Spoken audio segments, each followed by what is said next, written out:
এখানে মেয়েটি যখন রাস্তা দিয়ে বাইক চালিয়ে যাচ্ছিল তখন এই লোকটি তার ওড়না নিয়ে এখান থেকে পালিয়ে যায়। তখনই মেয়েটি সামনে পুলিশকে দেখতে পারে। এরপর তার সাথে থাকা আরও একটি ওড়নাকে পরে নেয়।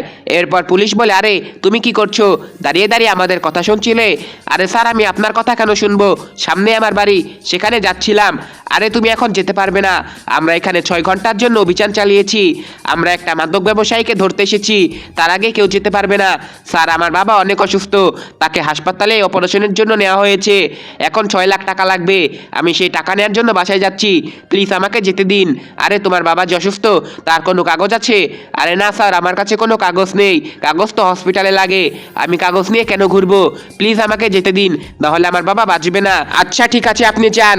তখনই এই ছেলেটি আসে। এরপর বলে, স্যার একে যেতে দিবেন না, এই তো সেই মাদক ব্যবসায়ী। তাই বলে সে তার ওড়না ধরে টান দেয়। তখনই পুলিশ সব কিছু দেখে ফেলে। এরপর বলো, আচ্ছা এই ব্যাপার। এরপর পুলিশ মেয়েটিকে ধরে নিয়ে যায়, এরপর জেলে পাঠিয়ে দেয়।